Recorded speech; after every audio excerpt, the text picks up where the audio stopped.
You're amazing. Okay, so next up, we're going to take, well, now it's an 8-minute. It was going to be 10, sorry.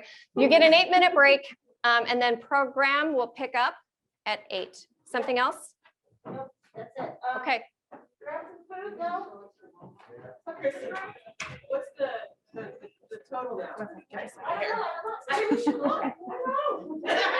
Yours. Yours.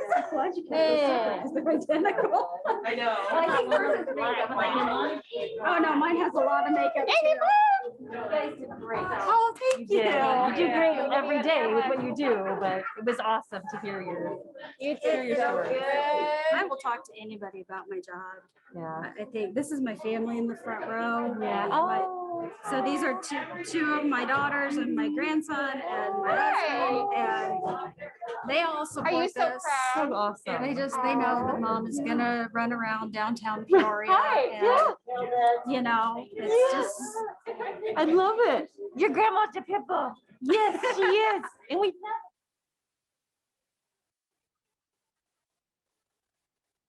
Alrighty, we will be back in about 8 minutes. Just hang on.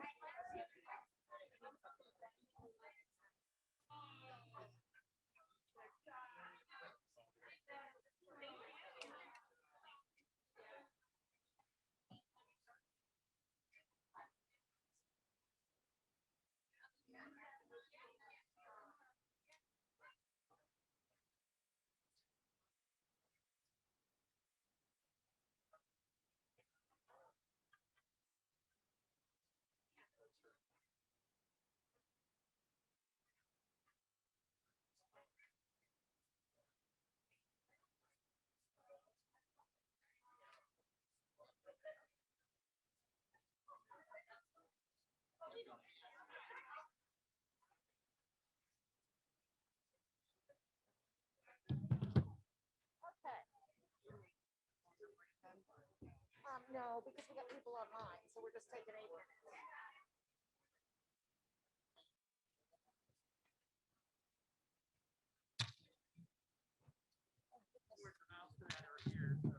Yeah, I think we just need to pull the presentation off of it and put it on the system, or run it from that, whatever.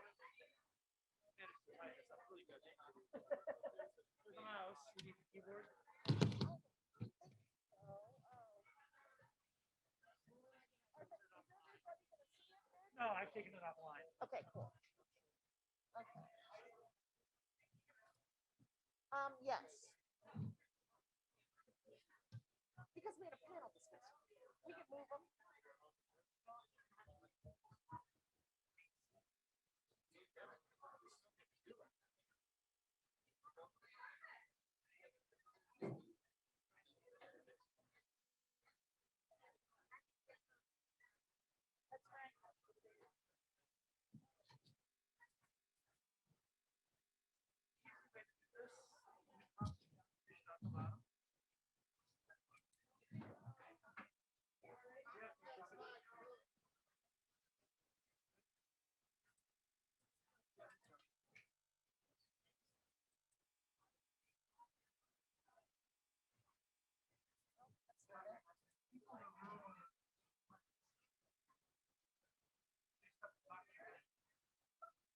This is only for people watching online.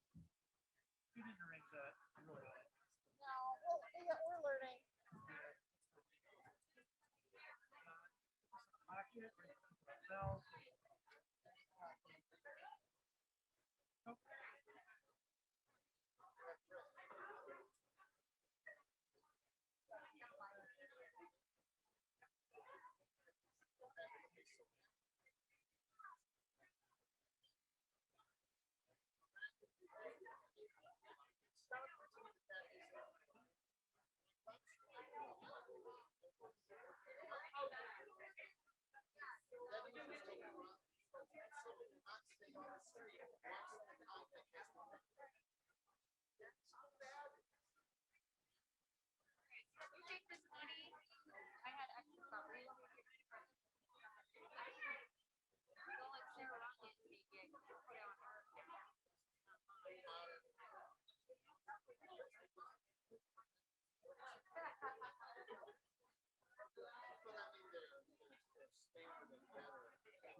Unfortunately, we don't have a clicker for you, so hopefully I'll follow along. You can see your slides. So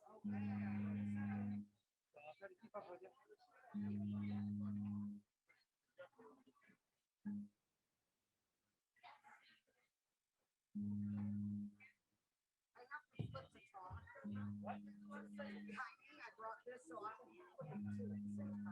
Okay.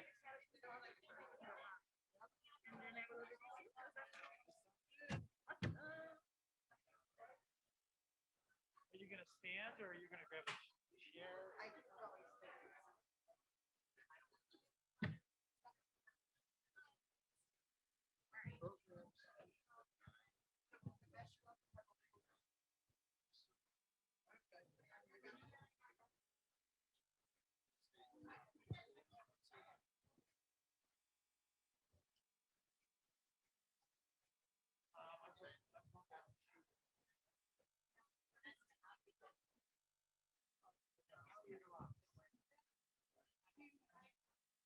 All right, so I'm gonna do this real quick, and I won't be too loud. All right, guys. Starting with the next program. Before we get started, though, I would be remiss if I did not give a huge shout out to all of our amazing sponsors who've really helped to make this event what it is. So a huge thank you to Core Construction. You might recognize a couple familiar faces in the room. Actually, I don't think they're in the room right this second, but they were a minute ago.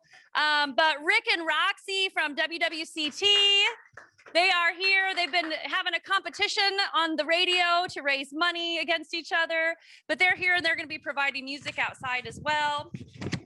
Also want to thank PNC Bank, OSF Healthcare, Lightingale Group. We've got Real Estate Contracting Company, Unity Point Health, Nora Sullivan and Senator Dave Kaler, SEFQ, Mordew Moving and Storage, the Riverplex, which is our new location right now, SC2 Supply Chain, Echo Valley Meats. You'll find some goodies in your goodie bags from Echo Valley Meats, Joseph and Camper Commercial, Getz Fire Equipment, UC Bank, HOI Vending, Will Stoller, Health Alliance, At Mortgage, Advanced Medical Transport, Heartland Bank, and RCPMCO. So, wow. Oh, and True Calling Photography. So if you see Angie floating around taking pictures, she's donating her time tonight as our photographer. So lots of amazing sponsors. With that, we're going to get on to our next presentation, which is our president, Christine Kaul, and she's going to talk about supporting an affordable housing development, the benefits and the myths. Boring topic. So I apologize for all of you. And I feel bad there's no podium, and so I'm not social distancing from you three. Are you okay there? All right. Okay. So I apologize for that because I have not memorized the content. So, and in fact, anybody who knows me knows I'm a last minute person. And so I just showed up 2 minutes ago after printing this off. So I'm always a little late to the ball game. But basically, I think it's really important for one, to thank you all for being here tonight. I really do appreciate it. But for you also to understand that from our organizational philosophy, we truly believe that housing is a human right. You know, everybody deserves a safe, decent place, you know, to live. And so with that, we have been doing housing development basically since 1989. A lot of people don't know that about us organizationally. And why do we do it? We do it because we do understand that the lack of affordable housing is the foundation of many of America's social problems, including poverty, homelessness, educational disparities, and healthcare. So it's really important that we continue to address the need for affordable housing in our community. Sorry, I'm 2 more slides beyond you there. Yeah, because we took off the sponsors. Okay, all right, sorry. So especially because I really like this graphic. So I put this on here and I did take this from another agency. And so I'm giving them a little, you know, credit that I'm required to give up there.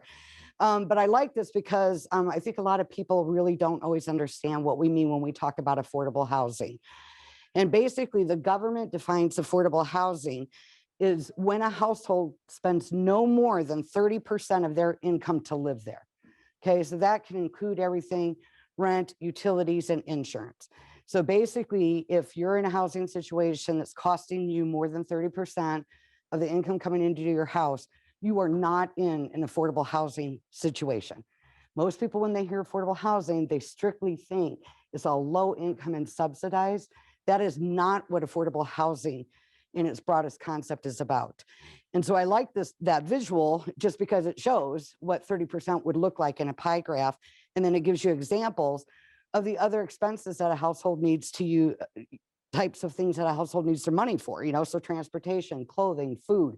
That's why you've got to keep that housing cost burden down as low as you can. How much of a problem? And I know this is really heavy text. I apologize.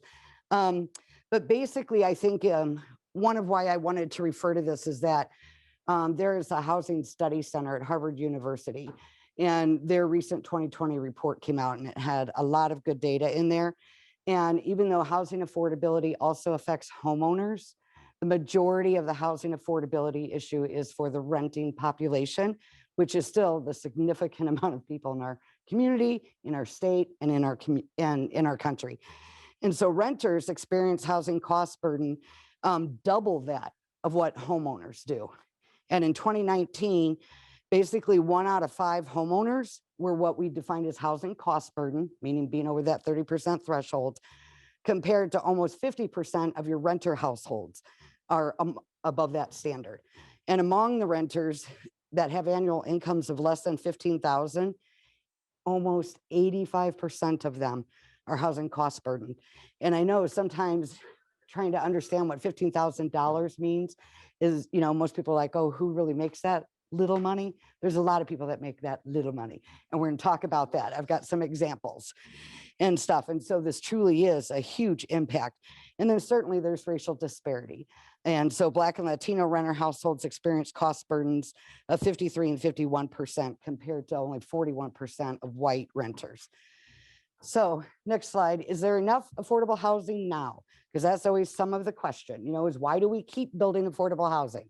At what point do we have enough? Well, the recent study that was released basically says that there are only 36 affordable and available units for every 100 people who qualify for a low income renting situation. So that tells you how far behind we are. Some of you have been in discussions with me before, know that I always say we can't build our way out of the problem. So certainly our building of housing developments is part of it, but that's not the only strategy to dealing with the affordable housing issue.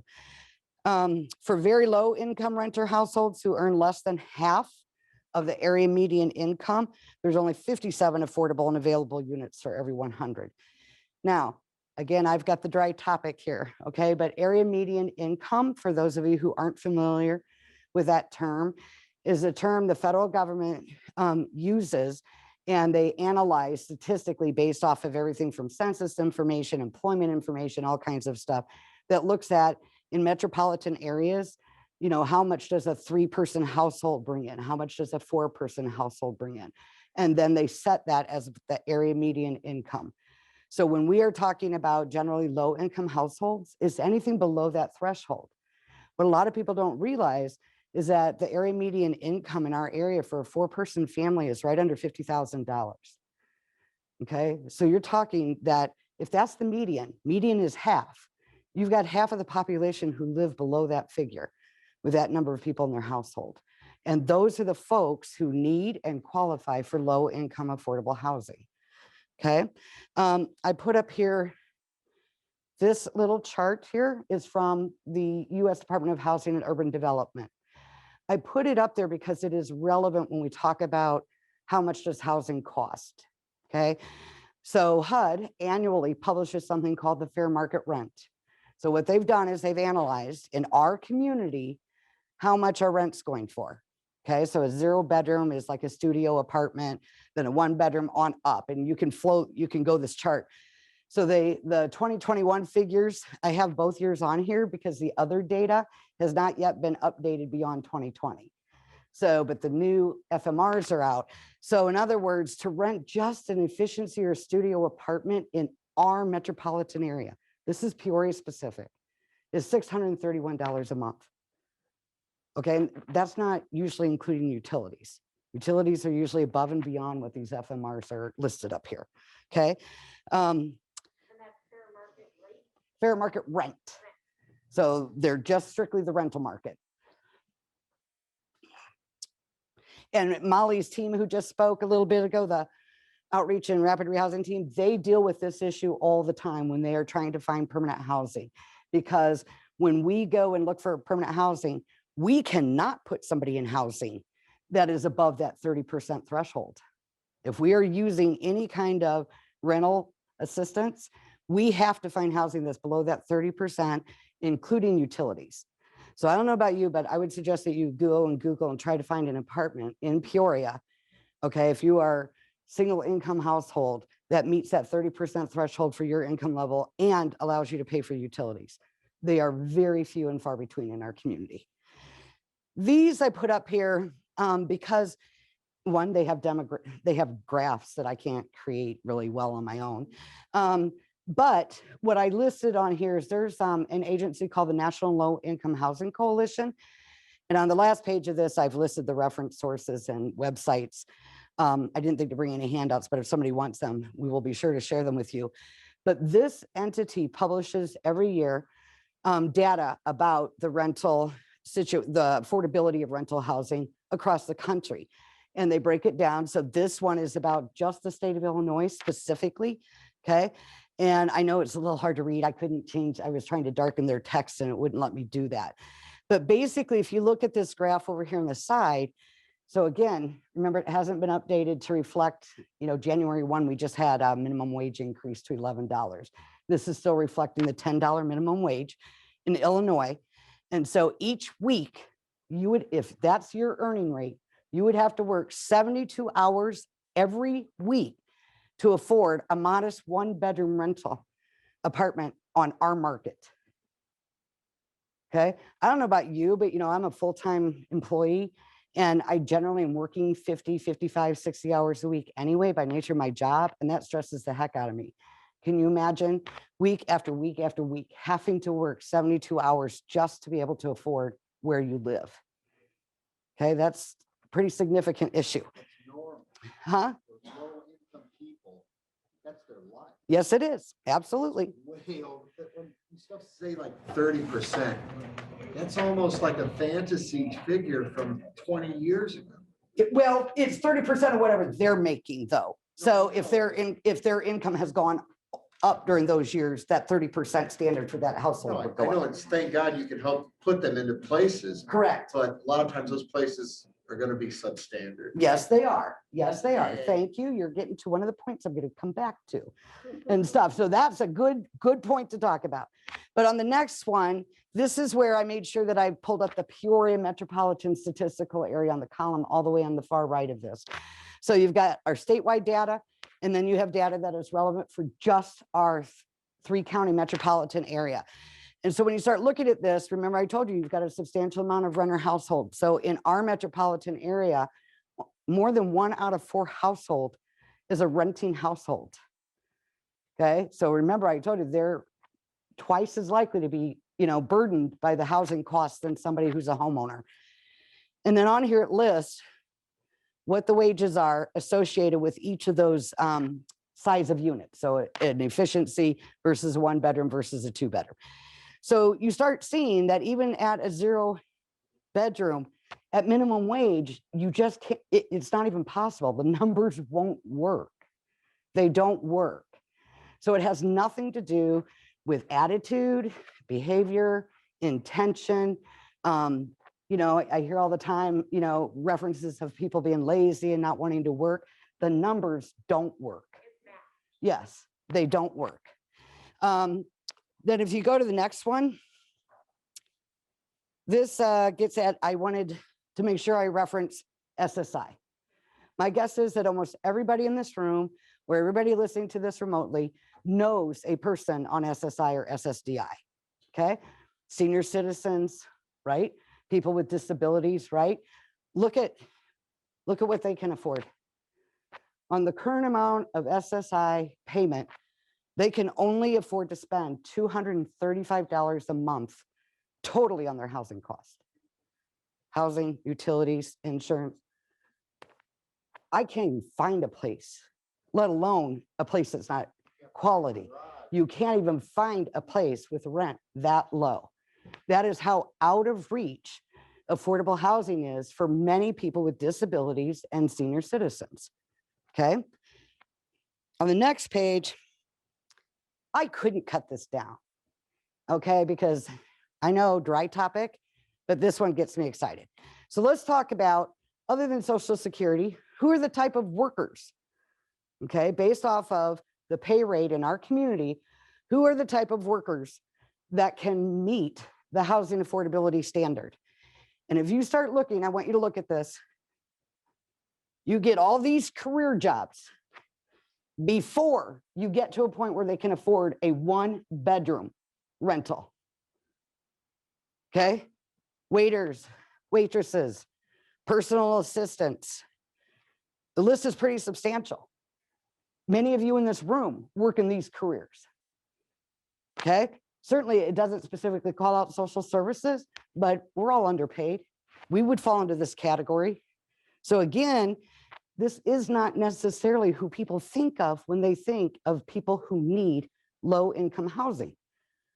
Okay, when you get up into the types of careers in our area who can just barely afford a 2-bedroom, you're just now starting to get into maintenance and repair work and bookkeeping and accounting, right? Bookkeeping and accounting, you start viewing as a professional job. Think about it. What this is telling you is that somebody working in that kind of a position is only bringing in enough income to be able to afford a 2-bedroom place. Okay, so this starts, I think, hoping that it starts changing the way you look at and think about who needs low income affordable housing. Okay, it's not necessarily just people with no income, people who are homeless. It is a broad range of people from our community, our neighbors who are struggling with their housing cost. Talk about loss of a job for the people that are barely scratching by in the 1 or 2-bedroom apartment that are employed. Yeah. Well, I mean, loss of a job certainly compounds the situation. Certainly with the huge unemployment that's happened recently due to the COVID pandemic. You all have probably heard lots of talk on the radio and the TV and everywhere else about the pending eviction cliff, right? The moratorium cliff is coming. And what that's been about is that because those numbers have gotten so high and so many people are facing eviction because of their inability to pay their rent. Okay, so we're not talking about willfulness. I understand there's some willfulness because let me tell you, we have some of our own tenants in that boat. That's not what I'm describing to you. I'm describing to you people who lost their jobs, who can no longer pay their rent.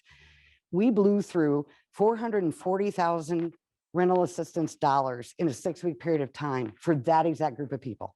People who were employed, lost their job or had their hours cut so drastically they could no longer make next month's rent check. meaning they were that close to becoming homeless if we were not able to provide rental assistance to them. So the eviction moratorium is something that continues to be extended and extended and extended. It's become a big public policy issue, and it does not have an easy answer. It does not, because one, there's probably not enough money to put enough rental assistance out to save everybody that's facing eviction for inability to pay their rent. And so no matter what, the number of homeless people in our community is going to swell once that eviction moratorium is lifted, unfortunately.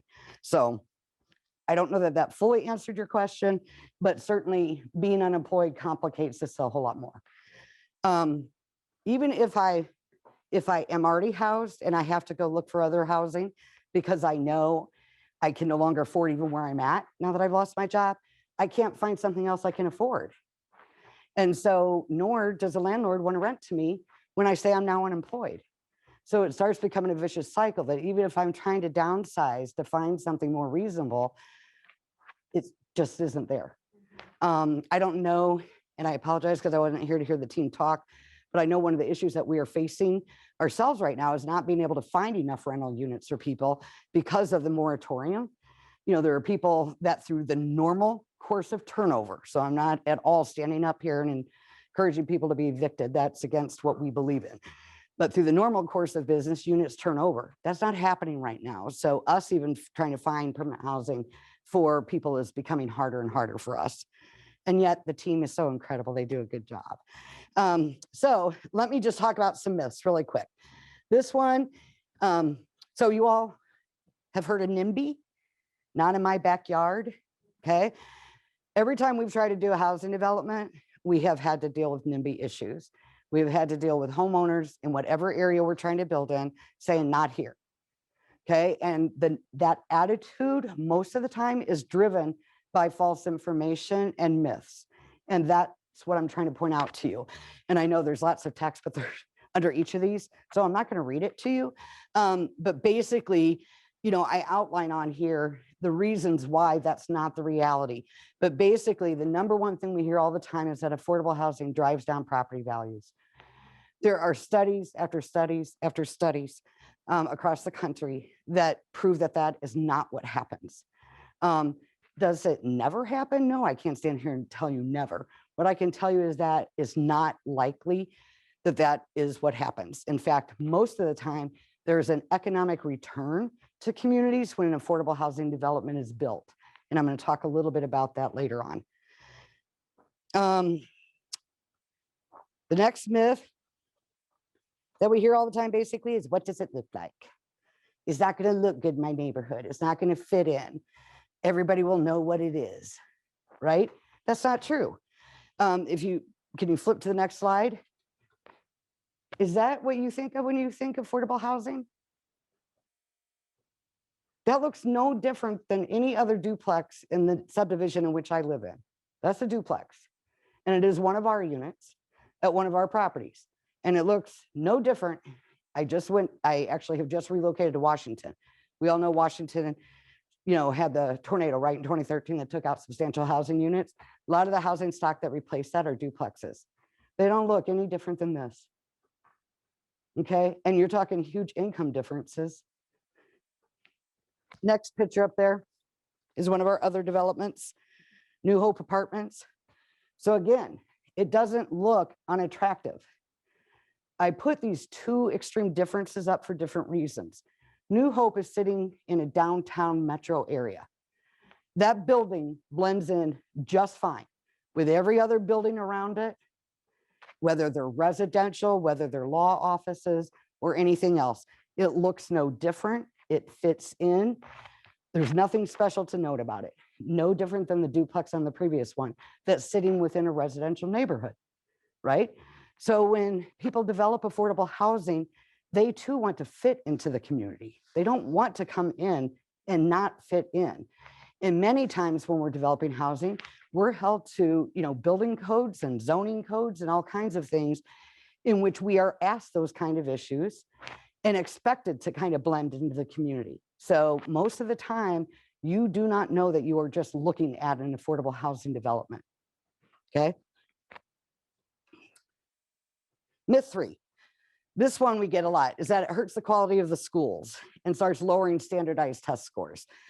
This is probably going to be less of an issue. But with the whole, leaving no child behind act and the pressure on schools to perform at certain levels, standardized test score started getting tossed into the conversations about affordable housing, right? And so basically, studies also show that that does not happen. And if anything, standardized test scores across the whole community start going up when you can have stable housing for children. When you don't have children, you have to live behind a dumpster or worry about where they're going to put their head tomorrow. Worried about during this remote learning from COVID, having no internet connection, right, to do their schoolwork.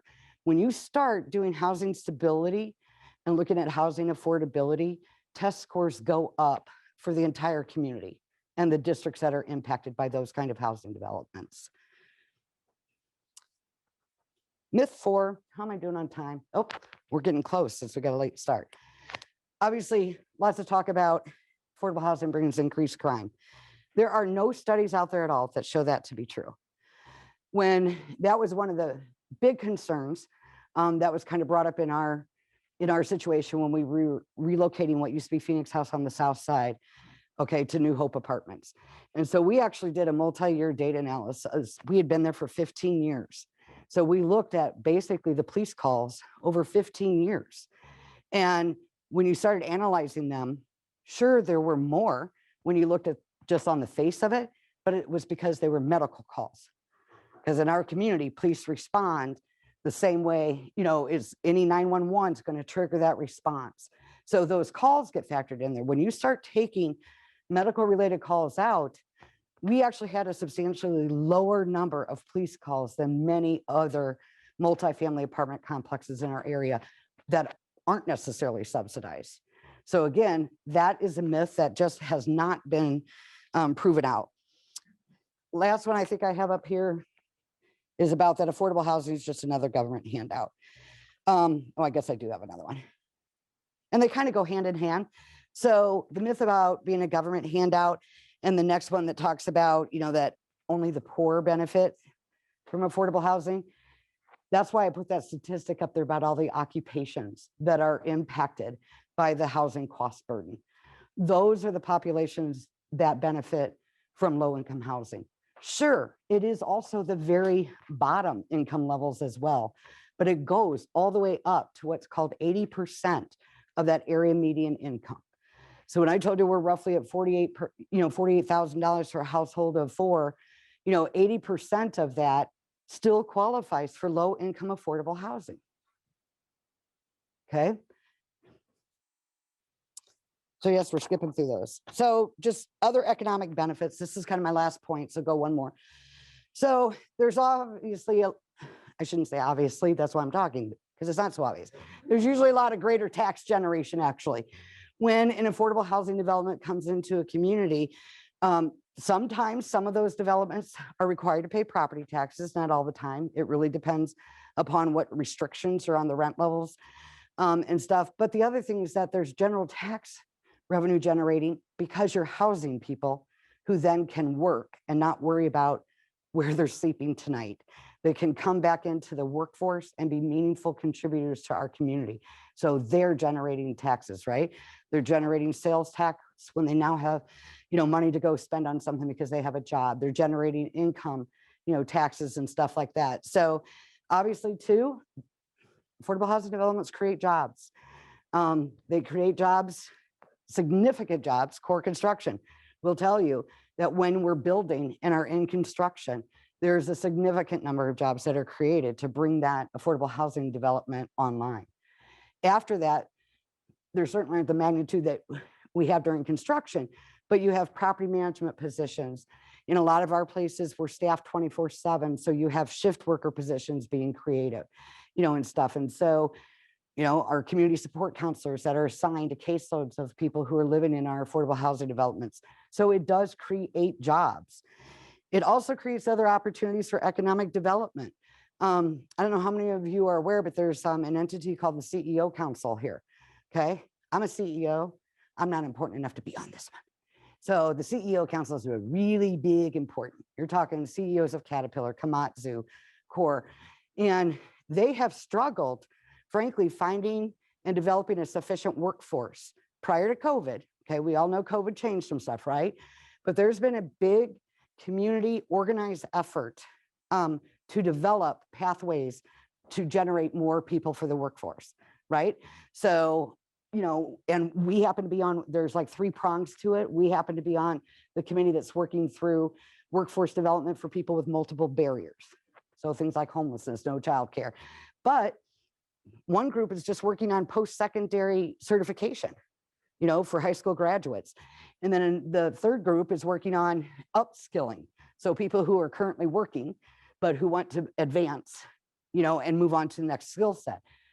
That is a concerted effort on our community that is being led by the CEO Council and ICC. United Way is a partner in that, and so are most of the nonprofits, but it's mostly the for-profit business community that's driving that. So there's some of that opportunity for economic development. If I'm a small business owner looking to open up and I can't find a workforce, I have a problem with my business plan, right? Whereas when you create affordable housing and you start stabilizing housing issues for low-income individuals, you are starting to create an existing workforce in that immediate community, okay? Increase job retention and productivity. And then certainly the ability to address inequality. And I view that as an economic benefit.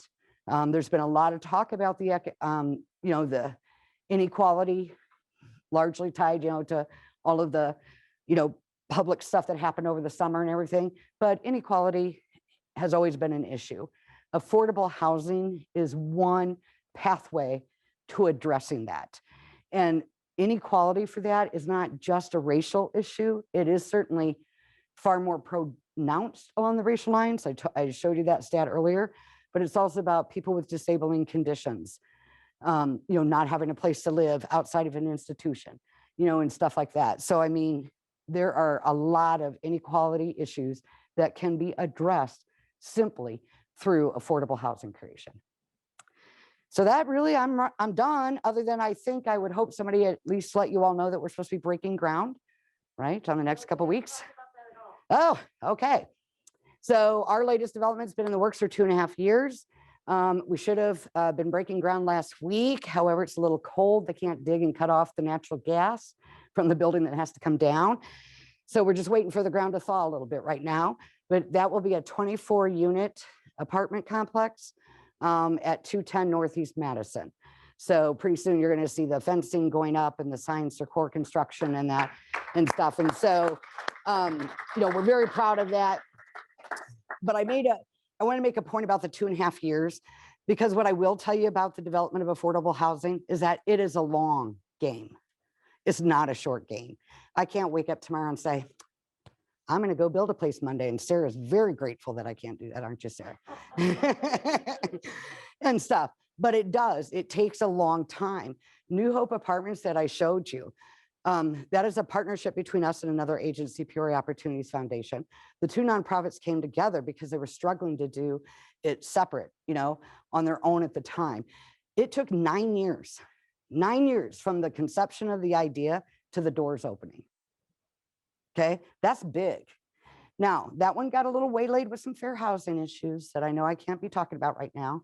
But my point is that no matter what, when you build, it's a long time. And it's because you've got to find your capital money to buy a property and to build on it. You have to find your operating money that once I'm open, what's going to subsidize and help with rent.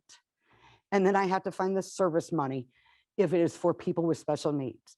So that's a lot of work to do in advance. And the sequencing starts getting a little complicated, but it's not an easy thing to do.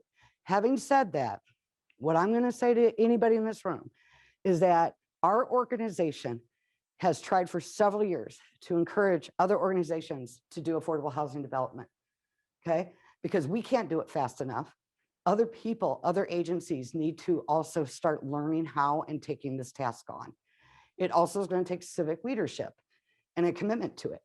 A lot of people ask me why I build downtown so much. Well, so sorry, I know there's some civic leadership in the room, so I apologize. In the B1 district, the only requirement I have is I have to build residential above the ground level. Other than that, it's allowed.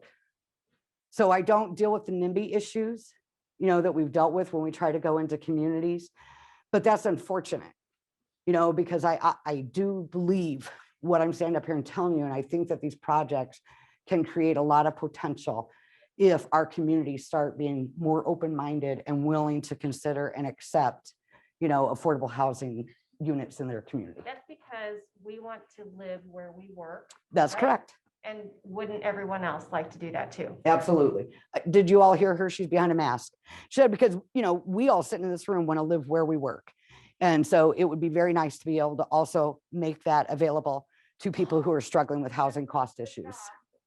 That people are going to have access to are not going to be necessarily downtown. They're correct. going to be out. That's right? correct. Yes. So Any questions for me? I know I went a little over my time. I'm sorry. why do we need to raise money tonight? What's it covering? You've got money for Sure. capital development. Sure. Basically, part of why we do fundraising events is that unfortunately, even when we are successful at getting money, whether it's government money or private corporation money, it's restricted in its use. And oftentimes, especially when you look at like housing development, I told you it's been in the process for 2.5 years. There's not somebody paying our salaries during that 2.5 years to do that work. You know, and I'm just using that as one example, is that we need unrestricted dollars that allow us to play that long game. Is some of the issue, is that you need to be able to have the capability to stay in these kind of development planning efforts for a while. And sorry, your point earlier that I forgot to come back to was about the conditions of housing. How much do you need in unrestricted money per year right now? That I do not, I would not know that number off the top of your head.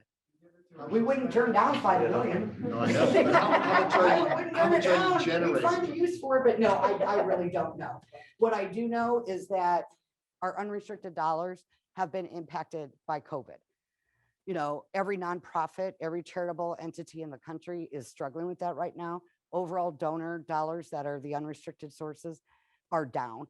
And a lot of that is tied to loss of job, right? If I lost my job, I'm not in a position to be able to donate. You know, but also trying to pull events together. You know, one of the things that I've told people is that we live in a very giving community. And I know that my entire career has been nonprofit. So we do live in a very giving community. But I also know that a lot of the fundraising events are also the social life in our community, right? There are a lot of just really fun fundraising events that people go to for the fun, you know, so the donation's secondary, right? They just like doing, you know, everything from the Mardi Gras stuff, you know, the black and blue ball and that kind of stuff. And so with COVID, all those have been shut down and stuff. So it is harder then as a nonprofit to put something out there that's going to attract donors.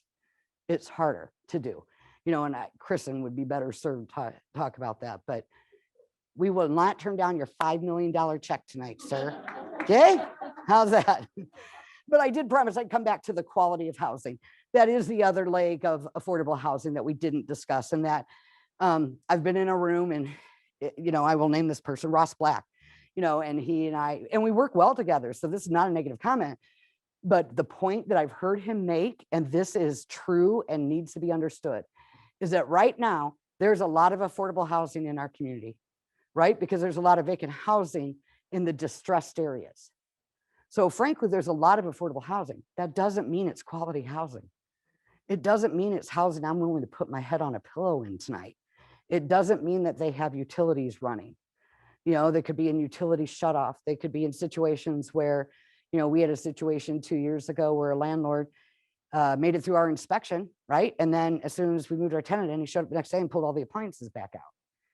You know, and our client was afraid to like tell, you know, about it and stuff. And so there's a lot of, whether we like it or not, situations of people also being taken advantage of that therefore then drive down the quality standard of the housing.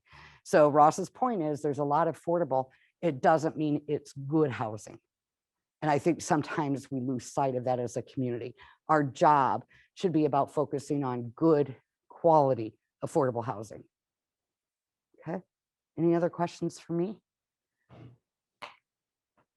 Okay, then Sarah's, I think, gonna be coming up, right?